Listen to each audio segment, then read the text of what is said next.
함께 나눌 말씀은 창세기 26장 17절에서 33절까지 말씀입니다. 한 절씩 교독하시고 마지막 절 함께 읽겠습니다. 이삭이 그곳을 떠나 그랄 골짜기에 진을 치고 거기서 살았습니다. 이삭은 자기 아버지 아브라함의 때에 팠다가 아브라함이 죽고 난 후 블레셋 사람들이 막아버린 우물들을 다시 파고 자기 아버지가 지은 이름들을 다시 붙였습니다. 이삭의 종들이 골짜기를 파다가 신선한 물이 나오는 샘을 발견했습니다. 그런데 그랄의 양치기들이 이삭의 양치기들과 싸우면서 말했습니다. 이 물은 우리 것이다. 이 때문에 이삭은 그 우물을 에색이라고 불렀습니다. 그들이 이삭과 싸웠기 때문입니다. 이삭의 종들이 다른 우물을 팠는데 그랄의 양치기들과 다시 그 우물 때문에 싸웠습니다.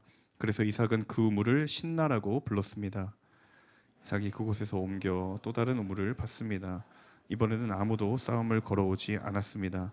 그래서 이삭이 이제 여호와께서 우리 자리를 넓게 하셨으니 우리가 이 땅에서 번성할 것이다 하며 그 우물의 이름을 르호봇이라고 불렀습니다. 거기에서 이삭이 브엘세바로 올라갔습니다. 날밤 여호와께서 이삭에게 나타나 말씀하셨습니다.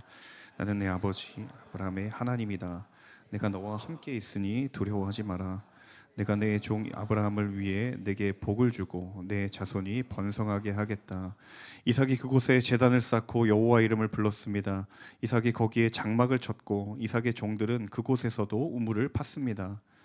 아비멜렉이 자기 친구 아웃삿과 군대 사령관 비골과 함께 그랄에서부터 이삭에게 찾아왔습니다. 이삭이 그들에게 물었습니다. 무슨 일로 제게 오셨습니까? 여러분이 저를 미워해 저를 쫓아내지 않았습니까? 그들이 대답했습니다. 우리는 여호와께서 그들 함께 하시는 것을 보았습니다. 그래서 우리는 우리들 사이 곧 우리와 이삭 사이에 맹세가 있어야겠다라고 생각했습니다. 우리는 그대와 언약을 맺었으면 합니다. 우리가 당신을 건드리지 않고 항상 잘 대해주고 평화롭게 보내주었던 것처럼 당신이 우리를 해치지 않게 말입니다. 당신은 여호와께 복을 받은 사람입니다. 그들에게 잔치를 베풀어서 그들이 먹고 마셨습니다. 다음 날 아침 일찍 그들은 서로 맹세했습니다. 이삭이 그들을 떠나보내니 그들은 평안히 돌아갔습니다. 바로 그날 이삭의 종들이 와서 자기들이 판 우물에 대해 이야기했습니다. 우리가 물을 발견했습니다. 함께 읽습니다. 이삭이 그 물을 세바라고 불렀습니다. 그리하여 그 마을의 이름이 오늘날까지 브엘세바라고 불립니다. 아멘. W 공동체에 함께 예배하시는 모든 분들을 환영합니다. 특별히 또 영상으로 예배 드리시는 분들 환영하고요. W 공동체 주일 예배는 10시 30분 1부 예배, 그리고 오후 2시 2부 예배 이곳에서, 그리고 유튜브 채널을 통해서 드립니다. 아울러서 카카오톡 그리고 인스타그램을 통해서 공동체 소식 전해 들으실 수 있습니다. 오늘 창세기 26장을 가지고 함께 말씀을 나누겠는데요. 창세기를 크게 두 덩어리로 나눴을 때 두 번째 덩어리가 바로 창세기 12장부터 시작되는 단락입니다. 11장 이전 부분은 하나님의 천지창조 원 역사에 대한 이야기라고 한다면, 이 12장 이후의 전체의 이야기는 한마디로 이야기하면 아브라함과 이삭과 야곱 그리고 요셉에 이르는 이스라엘 백성들의 족장들의 믿음의 조상들의 역사에 관한 것이다 라고 흔히 그렇게 일컫습니다. 아브라함은 우리가 워낙 믿음의 조상이 있기 때문에 그 타이틀에 걸맞은 상징성이 있고, 그리고 야곱이 물론 파란만장한 인생을 살아왔지만 창세기의 스토리의 많은 분량을 또 차지하고 있고요. 요셉의 이야기는 말할 것도 없이 많은 분들이 알고 있을 텐데, 그렇게 생각을 해본다면 이 가운데 이삭이라고 하는 인물은 그런 세 명의 인물들과 좀 비교해 보았을 때 좀 비중이 떨어지는 것이 아닌가라는 생각을 해보게 됩니다.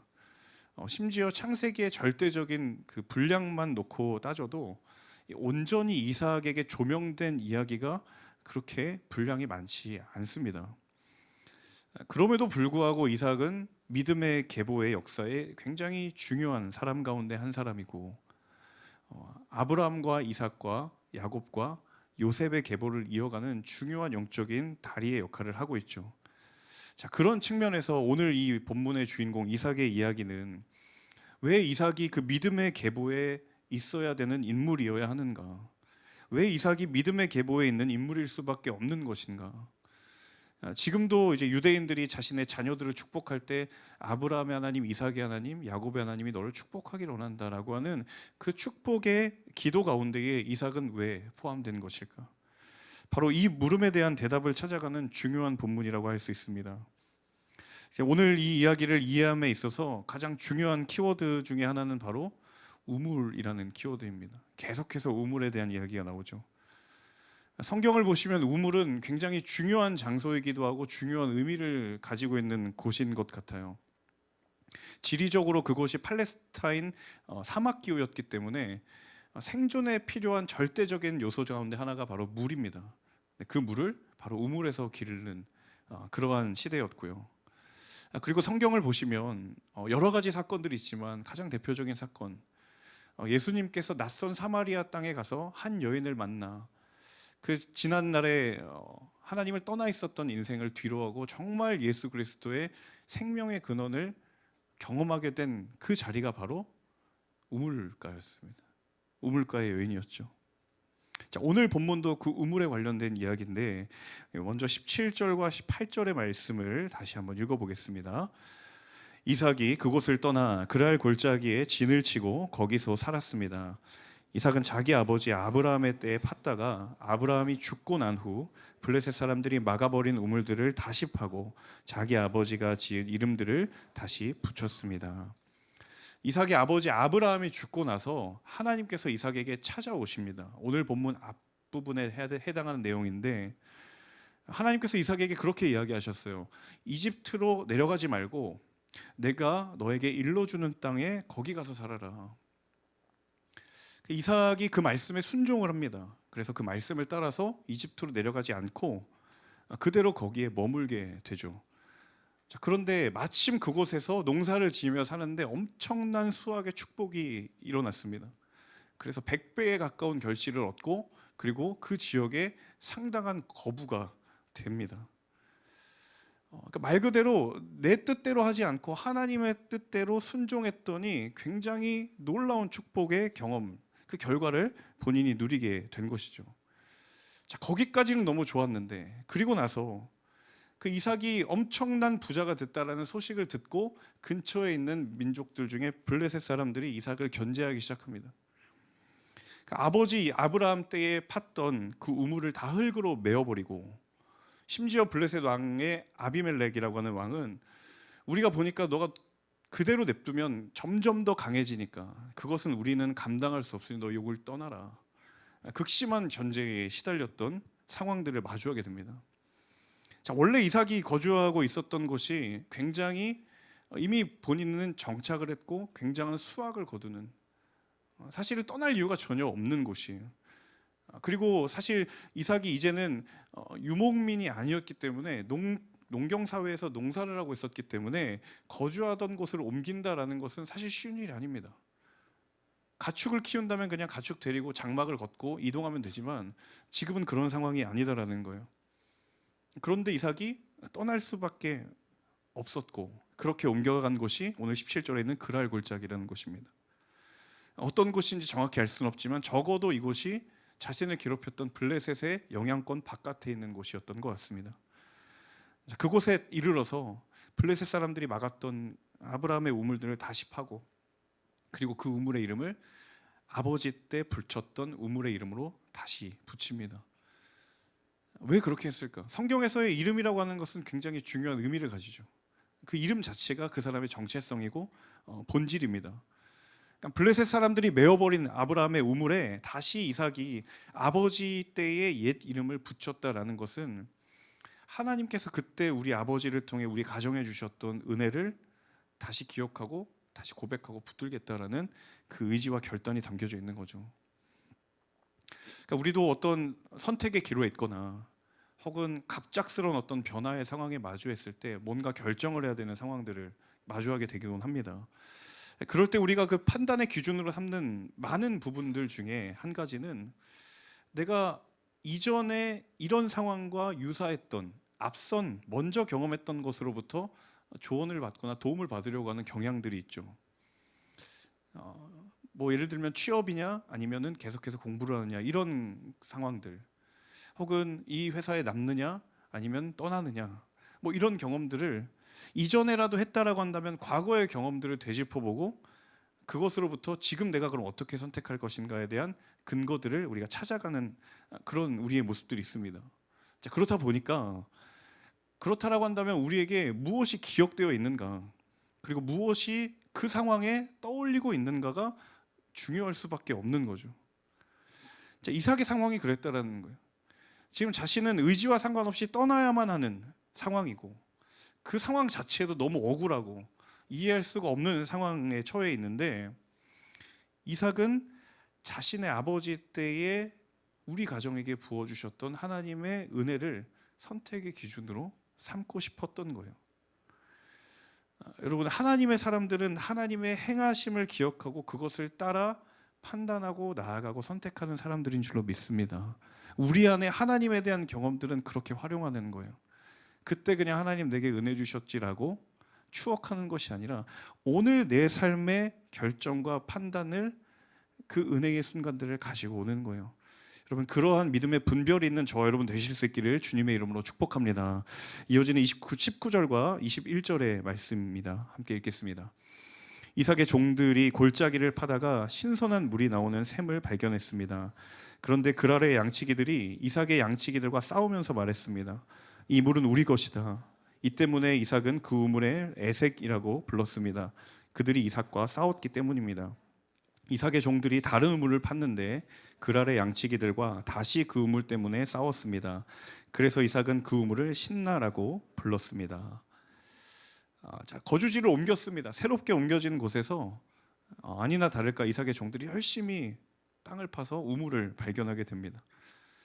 근데 거기서도 이제 핍박이 멈추지가 않고 계속되는 거예요. 그 두 번의 우물을 발견한 자리마다 다 다툼이 생기고 말았다는 거죠. 그래서 그 두 번의 다툼 끝에 그 두 우물을 그랄의 양치기들에게 주면서 이삭이 그 우물에 대한 이름을 지어버린 거예요. 하나가 에색이고 또 다른 하나가 신나이죠. 에색은 다투다, 그리고 신나는 대적, 원수라는 뜻이에요.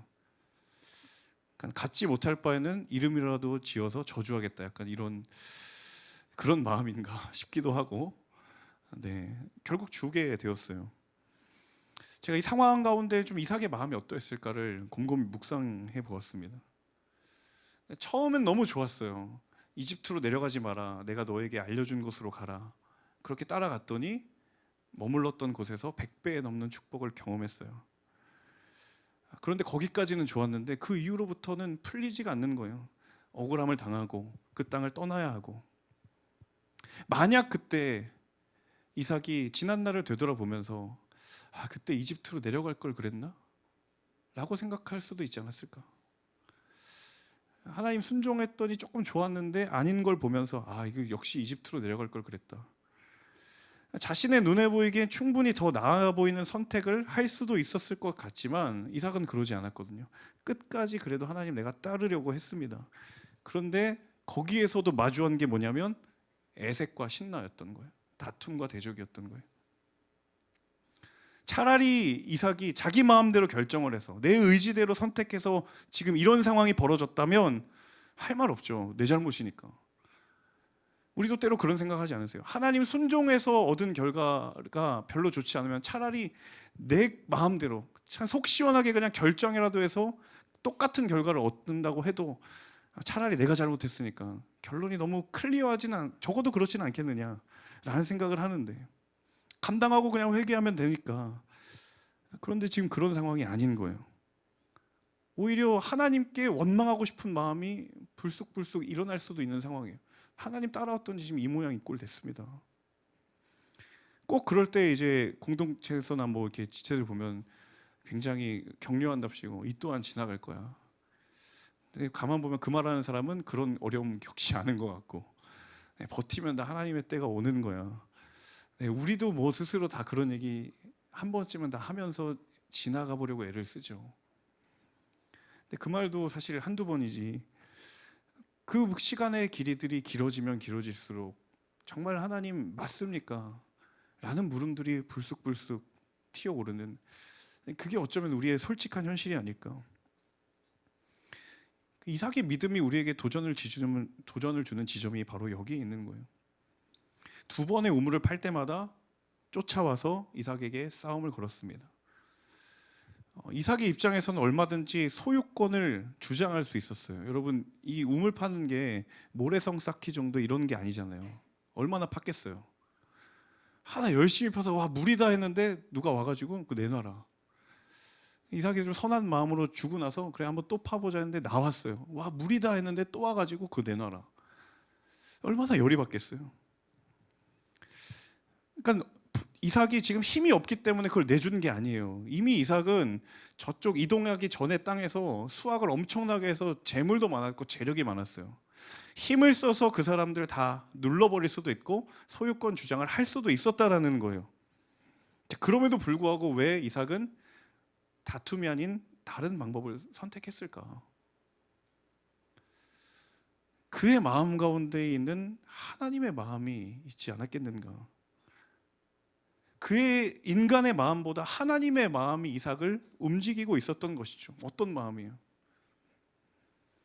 다툼을 다툼으로 이어가는 것이 아니라 그 갈등과 다툼의 상황을 영적으로 소화시키고 해석할 수 있는, 그게 이삭을 이삭 되게 했던 믿음의 모습이었던 거죠.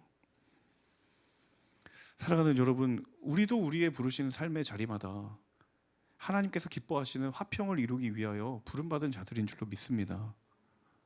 네, 역시 일부와 반응이 동일하군요. 별로 아멘 안 하셨거든요. 이게 쉽지 않은 일이니까요. 다툼의 자리, 갈등의 자리를 영적으로 해석시키고 소화시키는 자들, 하나님께서 기뻐하시고 하나님께서 그 일을 위하여 우리를 부르신 줄로 믿습니다. 이야기를 하는 순간에 마음에 꽉 막힌 부담감을 느끼는, 순간적으로 그 느낌을 가지고 계신 분이 계실 수도 있다는 생각이 들어요. 참 아이러니하게도 가장 가까운 관계부터 그런 일들이 많이 일어나죠. 가장 가까이 있는 가족의 관계, 혹은 직장에서의 관계, 심지어 공동체 내에서의 관계. 여러분, 제가 오픈할 수는 없지만 순 배치하면서 지금 순 배치 중인데 양육 MC님들이 얼마나 고생을 하는지, 저희가 데이터를 가지고만 순 배치를 할 수가 없는 거예요. 왜 그런지 아세요? 그 이면에 갈등의 미묘한 관계들이 있는 거예요. 누가 만났다 헤어졌다, 누구는 얼굴도 쳐다보지 않는다. 이 사람 두 명 한 순에 배치하면 그 수는 파탄 납니다. 글로는 기록할 수 없지만 중요하게 새겨드려야 되는 관계들이 있어요. 많지는 않아요. 네, 여러분 너무 염려하지 마시고. 믿음의 공동체에서도 그러한 관계들이 있다라는 거예요. 그런데 우리 각자의 부르심이 무엇인가? 무너진 자리를 보수하고, 갈등이 있고 균열이 있는 자리라면 그것을 봉합하고 세우는 자리로, 예수님께서 유대인과 이방인들을 그 막힌 담을 허무셨던 그 사명의 자리에 우리를 부르셨다면, 여러분 그 사명에 응답하시는 하나님의 사람들 되시기를 주님의 이름으로 축복합니다. 오늘 여러분 이 말씀을 힘입어 한번 용기를 내어보세요. 왜냐하면 우리가 그 사랑을 힘입어서 살아가는 존재이기 때문입니다. 이어지는 22절의 말씀 읽어보겠습니다. 22절 함께 읽습니다. 이삭이 그곳에서 옮겨 또 다른 우물을 팠습니다.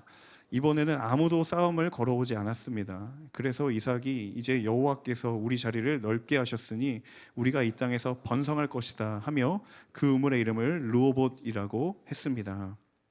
이삭이 자리를 또 옮겼어요. 쫓아오는 사람도 지독하고, 또 옮겨서 우물 파는 사람도 지독하고, 거기서 우물을 또 팝니다. 물론 살기 위해서 팠겠죠. 자, 그런데 22절에 보니까 뭐라고 되어 있냐면, 이번에는 아무도 싸움을 걸어오지 않았다. 굉장히 겉으로는 좋아 보이는 문구이지만 사실은 이거 뒤집어 이야기하면 그만큼 쳐다볼 만한 가치가 없는 땅으로 지금 간 거예요. 그 그랄의 양치기들이잖아요. 얼마나 지형지물을 잘 알겠습니까? 어디 가면 우물이 있다. 빠삭한 사람들이에요. 그런데 지금 이삭이 옮겨온 곳에서 우물을 파는데 안 따라온다? 거기는 가봤자 소용없다. 그러니까 무슨 이야기냐면, 다른 사람의 눈에 보기에 이 우물이 절대로 나올 것 같아 보이지 않는 보잘것없는 곳으로 지금 온 거예요. 자, 그런데 거기에서 물이 나옵니다. 다툼을 피해서 옮기고 옮겨간 끝에 하나님께서 거기에서 포기될 것만 같았던 은혜를 다시 주시는 거예요. 여러분, 하나님의 사람에게 임하는 하나님의 은혜는 바로 이러한 은혜인 줄로 믿습니다. 여러분, 그곳에서 이름을 이삭이 르호봇이라고 짓죠. 장소가 넓다라는 거예요. 얼마나 억울했으면 장소가 넓다라고 이름을 지은 거죠. 넓으면 하나라도 더 나올 것 같았나 보는 생각이 듭니다. 자, 에색과 신나의 두 번의 우물을 빼앗긴 이후에 르호봇을 만나게 됐어요. 자, 이 의미는 과연 무엇이었을까? 자, 지금 이삭을 쫓아다니면서 이삭의 우물을 빼앗았던 그 사람들, 그랄 사람들, 그들의 눈에는 오직 무엇인가 하면 어디에서 우물 나올 것이냐, 우물이 중요한 거예요. 오직 우물이에요. 그런데 이삭의 눈에 중요했던 것은 어디 가면 우물이 나오는가, 우물을 파는 자리보다도 우물은 하나님이 주시는 것이다 라는 것에 대한 명확한 고백이 있었던 거예요. 만약에 이삭이 그랄의 사람들처럼 어디 가면 우물이 있는가에 혈안이 되어 있고 그거 자체가 중요했다라고 한다면 두 번 정도 우물 빼앗기고 나면 하나님 원망할 것도 남음이 있죠. 혹은 하나님을 원망하고 우물 찾기를 포기했거나 그랬겠죠. 그런데 거기서 또 다른 곳에 나아가 또 다른 우물을 팠는데 이건 이삭이 오기가 발동해서라기보다 막연한 기대가 아니라 그에게 있어서는 내가 어디에 가서 우물을 파느냐가 중요한 것이 아니라 그 우물을 파는 자리에 과연 하나님이 계신가를 이삭은 명확하게 알고 있었다라는 거예요. 여러분, 저와 여러분의 삶이 어떠한가요? 하나님, 지금 이 자리에서 삶에 이 문제 해결해 주셔야 됩니다. 하나님, 절대로 여기서 전 벗어날 수 없어요. 이것을 이루어주시는 게 중요합니다 라고 기도하지만 실상은 어떠한가요? 거기서 그것이 해결되지 않고 거기서 그것이 이루어지지 않는 일들이 훨씬 더 많이 일어납니다. 그런데 오늘 이삭의 고백처럼 내가 어디에 거하든 하나님이 함께 하시기만 한다면 그곳이 또 다른 우물의 시작이 될 수 있다는 그 믿음이 있다면 여러분, 그것이 바로 믿음의 걸음, 믿음의 사람들, 그 복된 삶이 될 줄로 믿습니다. 저와 여러분의 믿음의 지경을 하나님께서 그렇게 넓히시기를 원하시는 줄로 믿습니다. 거기에 하나님이 계시는가? 거기에 우물이 있는가가 아니라 그곳에 하나님이 계시는가? 여러분, 그 믿음의 눈이 열리는 저와 여러분 될 수 있기를 주님의 이름으로 축복합니다.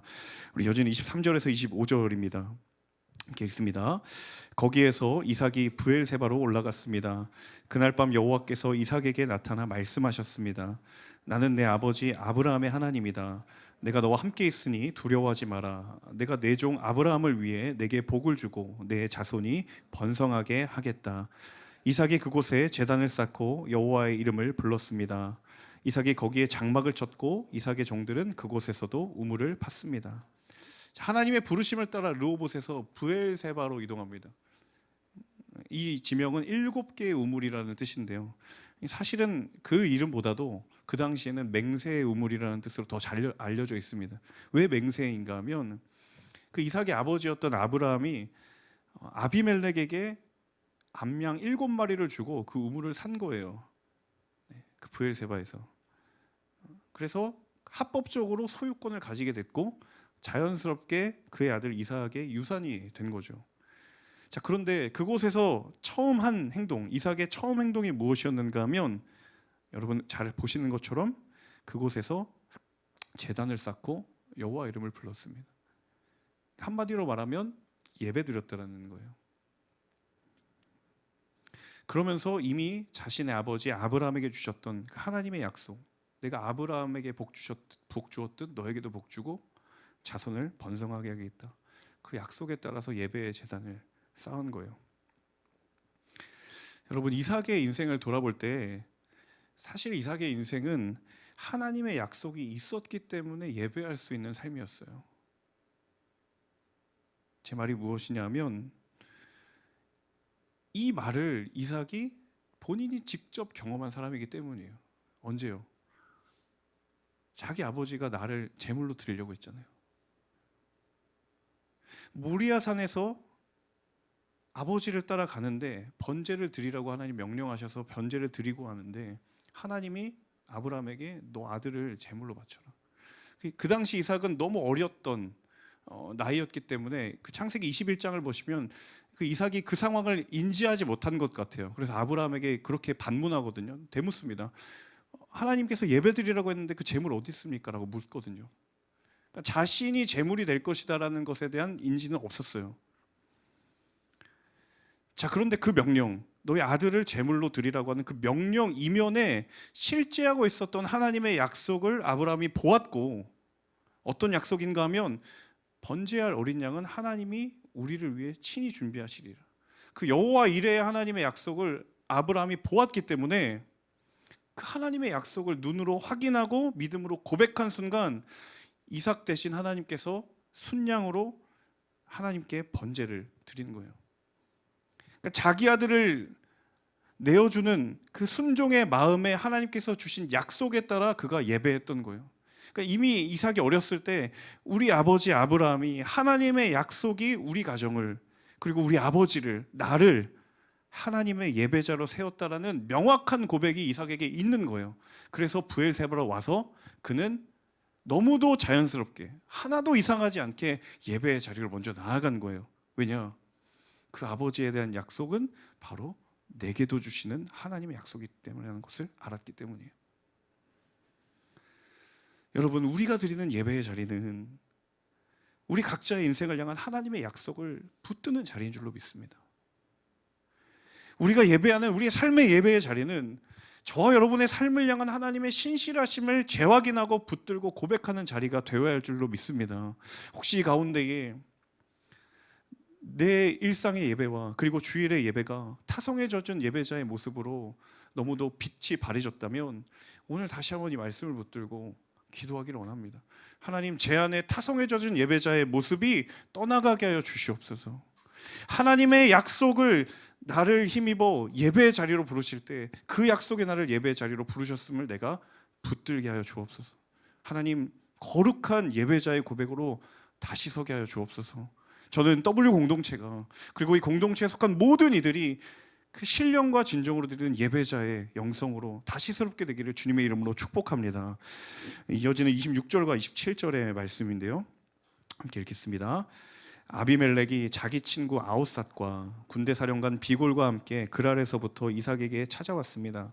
이삭이 그들에게 물었습니다. 무슨 일로 제게 오셨습니까? 여러분이 저를 미워해 저를 쫓아내지 않았습니까? 너무 좋게 흘러가다가 갑자기 또 상황이 급 반전됩니다. 갈등과 다툼을 피해서 잘 왔는데 이전에 자기를 2번이나 쫓아다녔던 그 사람들이 다시 이삭을 찾아오는 거예요. 이삭의 마음이 어땠을까? 와, 진짜 이제는 안 되겠다. 포기하고 싶은 마음? 아니나 다를까 27절에 보니까 이삭이 이렇게 얘기하고 하잖아요.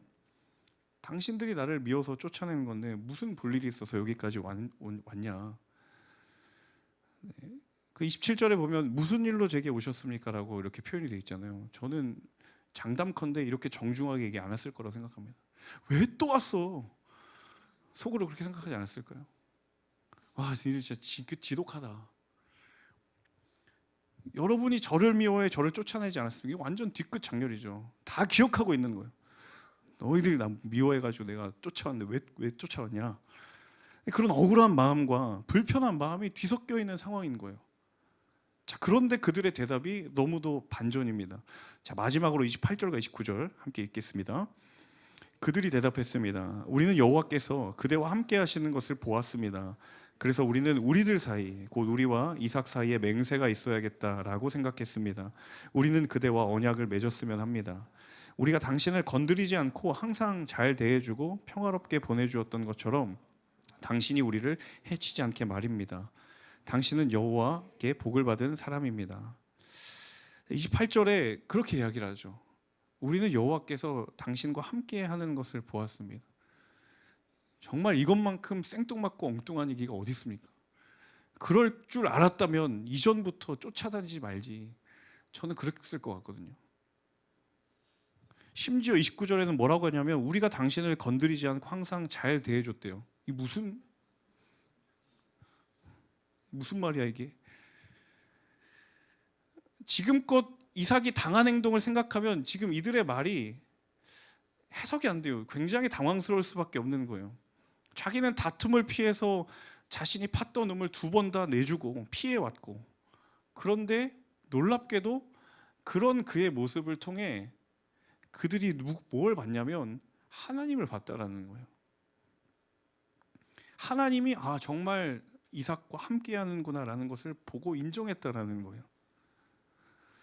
자, 이삭이 그들에게 뭔가를 드러낸 것도 아닙니다. 내가 하나님이 나와 함께 하신다라고 뭔가 실력 행사를 하는 것도 아니고 무언가를 보여준 것도 아닌데, 너무도 자연스럽고 너무도 거부할 수 없을 정도로 그들의 눈에 이삭과 함께하고 계신 하나님이 보인 거예요. 다르게 말하면 하나님으로 인해 이삭의 인생이 세상의 인정을 받게 된 거예요. 여러분, 이런 복된 인생을 소망하시기를 축복합니다. 내가 무언가를 내 힘으로 애쓰지 않았는데 그저 나는 그냥 하나님의 뜻을 내 삶에 새기기 위하여 한 걸음 한 걸음 묵묵히 걸어왔을 뿐인데, 세상이 내 인생을 인정하고 더 나아가 세상이 하나님을 알게 되는 이 마지막 때를 살아가는 이 시대에 바로 이 믿음의 아름다운 모습이 곳곳에서 새겨질 때에 하나님의 일들이 다시 일어나게 될 줄로 믿습니다. 이삭이 자신의 인생을 세상에 드러나기 위해 한 게 없어요. 할 수 있었음에도 불구하고 하지 않았어요. 자신의 재물, 권력을 이용해서 자신을 어필할 수 있었지만 그 인정을 받기 위해 무언가를 한 게 아니었어요. 한 가지 한 건 있었어요. 뭐예요? 매번 달라고 할 때마다 줬죠. 그거 말고는 한 게 없어요. 그럼에도 불구하고 그의 인생을 통해 하나님의 도우심을 세상이 보게 되었다는 겁니다.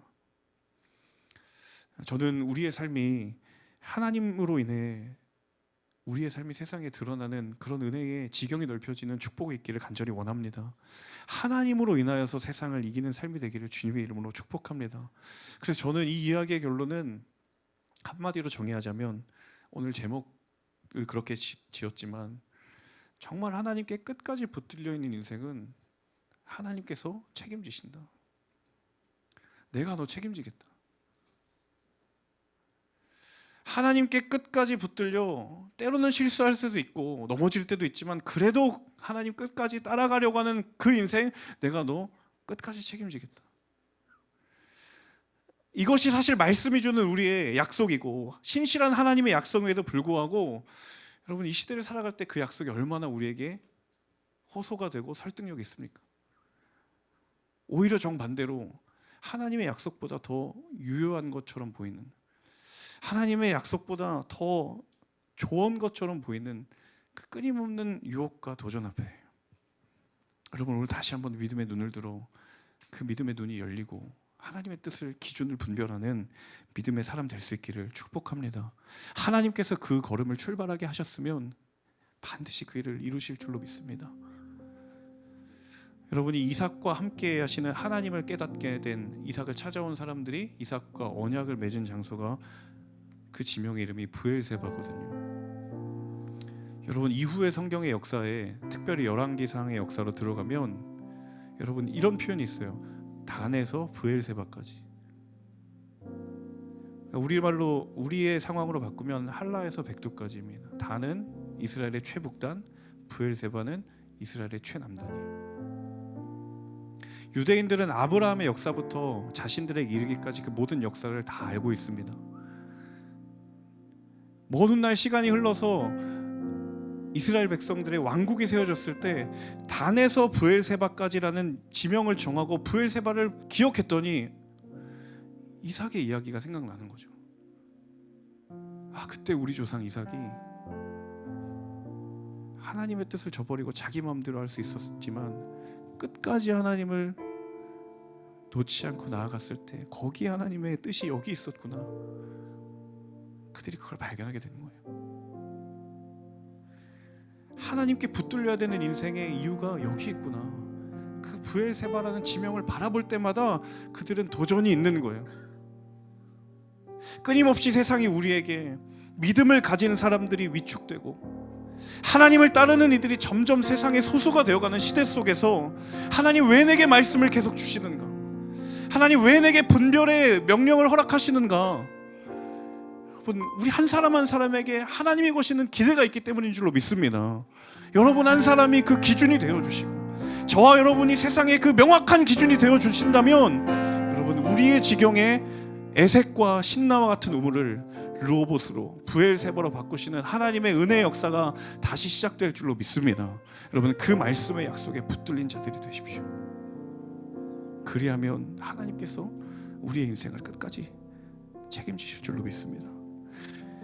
우리 함께 이 시간 찬양하고 기도하기를 원하는데요, 하나님, 인생의 한숨을 소망과 기쁨과 감사의 노래로 바꾸시는 그 주의 이름만을 바라보며 나아가기를 원합니다. 여러분 이 가사의 고백에 우리의 믿음의 고백을 드리며 함께 찬양하며 나아가겠습니다. 고달픈 삶의 은혜도 무뎌지고 사라질 것에 내 맘 두네. 헛되고 헛된 것들을 바라보며 그 은혜를 놓치며 살았네. 주어진 삶을 묵묵히 살아가며 날 붙드신 주 예수를 보내. 사망 가운데 놓여진 나의 삶을 날 건지신 그 이름 예수. 나의 한숨을 바꾸셨네. 주를 향한 노래로, 소망의 노래로 나의 눈물을 거두신 주 예수 이름 안에 살게 하소서. 다시 한번 찬양할 때 가능하신 분들은 자리에 일어나셔서 함께 찬양하며 나아가십시다. 고달픈 삶의 은혜도 무뎌지고 사라질 것에 내 맘 두네. 헛되고 헛된 것들을 바라보며 그 은혜를 놓치며 살진 않았는지 돌아봅니다. 놓치며 살았네. 주어진 삶을 묵묵히 살아가며 날 붙드신 주 예수를 보기 원합니다. 주 예수를 보내. 사망 가운데 놓여진 나의 삶을 날 건지신 그 이름 예수를 찬양합니다. 그 이름 예수. 나의 한숨을 바꾸셨네. 주를 향한 노래로, 소망의 노래로 나의 눈물을 거두신 주 예수 이름 안에 살게 하소서. 나의 한숨을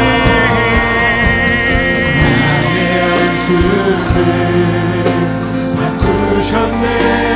주를 향한 노래로, 소망의 노래로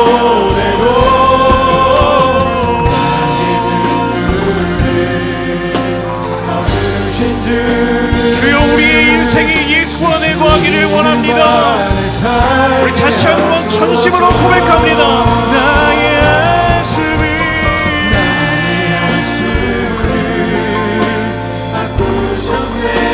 주를 향한 노래로, 소망의 노래로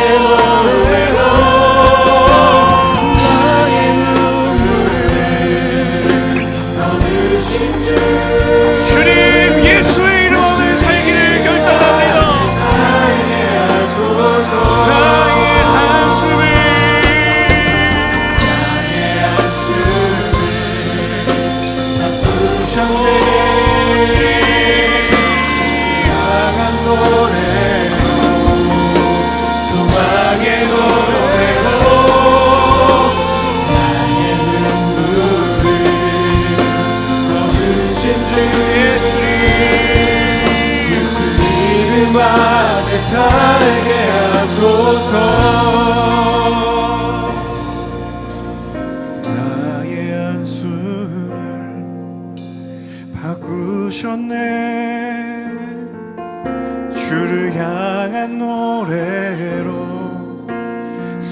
소망의 노래로 나의 눈물 예수님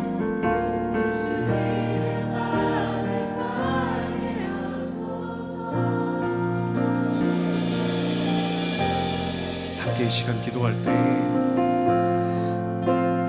하나님 우리의 한숨도 언제든 주를 향한 노래로 소망의 노래로 바꾸시는 분이 우리의 주님 우리 하나님 한 분이신 줄로 믿습니다.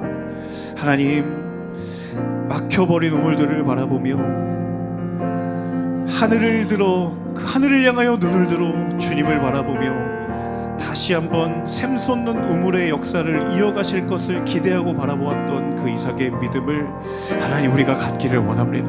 하나님 우리의 인생에 때로는 애색과 신나와 같은 그 분노와 답답함의 우물들을 바라보며 하나님 오늘 말씀을 의지하며 우리 가운데 말씀하시는 것은 내가 너의 믿음의 지경을 넓혀 너를 인도하겠으니 하나님 르호봇의 역사 브엘세바 역사가 다시 이루어질 것임을 다시 한번 믿음으로 바라봅니다. 주여 그 일을 이루어는 하나님의 말씀 앞에 우리의 믿음을 드리며 나아가는 믿음의 걸음 걸어가게 하여 주옵소서. 우리 이 시간 간절한 마음으로 결단하며 나아갈 때에 주여 한번 외치며 기도하겠습니다. 주여 살아계신 아버지 하나님 감사합니다. 하나님 우리의 믿음의 모습들을 되돌아볼 때마다 얼마나 우리의 그러나 주님 우리가 다시 한번 믿음의 눈을 들어 주님을 바라볼 때 그럼에도 불구하고 보자는 우리 가운데 역사하시고 말씀하시는 하나님의 은혜를 힘입어 나아가는 거룩한 하나님의 사람들 그 믿음의 발걸음이 다시 한번 시작되는 역사가 있게 하여 주옵소서. 하나님 우리의 귀한 W 공동체의 청년들을 기억하여 주시고 그럼에도 불구하고 보자 하나님을 향하여 믿음을 드리며 그럼에도 불구하고 보자 하나님을 위하여 살아가기로 결단하고 몸부림치는 이들의 헌신과 그 믿음의 걸음을 주님 주장하여 주시고 하나님 강건케 하여 주시고 주님 성령 충만케 하시고 그것을 감당하고도 남음이 있는 충만한 능력이 우리 가운데 있음을 고백하며 나아가오니 아버지 주님 죄를 이루신 아버지 하나님의 은혜를 찬양하며 나아갑니다. 주여 그 일을 이루신 주님의 은혜를 높여드립니다. 하나님 우리를 통하여 그 일을 이루신 주님의 은혜를 찬양합니다. 낙심과 절망과 좌절의 자리 가운데 다시 한번 내가 너의 하나님이 되리라고 말씀하시는 그 놀라운 하나님의 능력의 음성을 기억하며 다시 한번 연약하고 작은 믿음이지만 주님을 향하여 다시 한번 그 믿음을 일어나가는 하나님의 사람들 되기를 원합니다. 하나님 그 일을 이루실 주님의 이름을 찬양합니다. 하나님 그 일을 이루실 주님의 이름을 높여드립니다.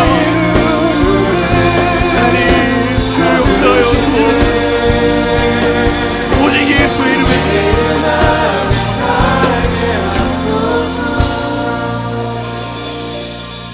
우리 한 번 더 이 시간 기도할 때에 우리 각자의 삶의 자리마다 막혀버린 그 우물들을 있다면 하나님 앞에 다시 한번 그 믿음을 들고 주께 올려드리며 기도하기를 원합니다. 하나님 내 삶에도 애색과 신나와 대적과 다툼의 우물들이 있습니다. 내 힘으로 아무리 그 우물을 뚫어보려 하지만 하나님 절대로 내 힘과 의지로 뚫리지 않는 사실은 하나님이 눈을 들어 내가 가리키는 것을 보라고 말씀하시는 그 음성조차도 듣지 못하는 나의 연약함을 봅니다. 하나님 다시 한번 나의 믿음의 순도를 강건케 하여 주옵소서. 우리의 믿음의 눈을 열어 주를 보게 하여 주옵소서. 르호봇과 브엘세바에 예비하신 하나님의 은혜를 바라보게 하여 주옵소서. 주여 한번 외치며 기도하겠습니다. 주여 살아계신 아버지 하나님 그렇습니다. 하나님 우리가 아무리 우리의 힘을 가진 우리의 의지와 우리의 노력으로 그물 하나님 거기에 하나님의 사인인 하나님이 가리키고 하나님이 인도하시는 하나님의 음성에 귀를 기울일 줄 아는 하나님의 사람들에게 하나님 내가 어디로 가야 할지 나보다 나를 더 잘 아시는 주 내가 무엇을 해야 아버지 하나님 가장 만족자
살아계신 하나님, 우리의 앉고 일어섬과 우리의 모든 호흡의 그 순간까지도 감찰하시는 하나님,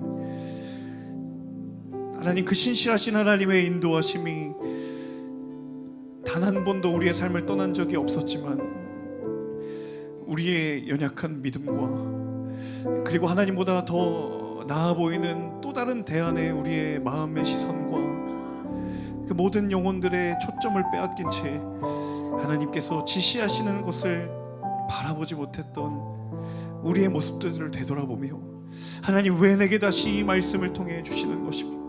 하나님, 왜 내게 다시 이 말씀을 통하여 하나님의 뜻을 보이는 것입니까? 이 물음 앞에 주여 다시 한번 우리가 순전한 그 마음을 붙들며 주님 앞에 나아가기로 결단합니다. 하나님, 여기에 머리 숙여 함께 예배하는 귀한 더블 공동체 예배자들 한 사람 한 사람의 그 걸음을 축복하여 주옵소서. 주님, 우리의 삶에 막혀버린 수많은 우물들을 바라보며 이삭의 고백처럼 하늘을 향하여 눈을 들어 다시 한번 하나님의 약속을 바라보며 그 약속으로부터 하나님을 예배하고 담대하게 믿음의 걸음을 걸어 나아가는 그 이삭의 믿음의 걸음이 오늘 이 시대를 살아가는, 이 어둡고 혼란한 시대를 살아가는 우리의 믿음이 되게 하여 주옵소서. 주님, 우리 안에 한숨과 우리 안에 두려움을 주를 향한 노래로 바꾸실 수 있으신 분이 하나님이시오니 주여 그 하나님과 함께 끝까지 동행하며 주님 부르시는 그날까지 신실하게 그 믿음의 걸음을 걸어 나아갈 수 있도록 인도하여 주옵소서. 주님, 우리의 믿음을 다시 한번 성령으로 기름 부으시고 우리의 삶의 자리들을 다시 한번 거룩함으로 인쳐주셔서 주님, 우리의 한 걸음 한 걸음을 통해 오직 예수 그리스도만이 드러나는 거룩한 하나님의 사람들 모두가 될 수 있도록 인도하여 주옵소서. 그렇게 행하실 주님의 이름을 찬양하고 감사드리며 이 모든 말씀 예수님의 이름으로 기도합니다. 아멘. 그 일을 이루실 하나님께 우리 감사와 영광의 박수 올려드리겠습니다.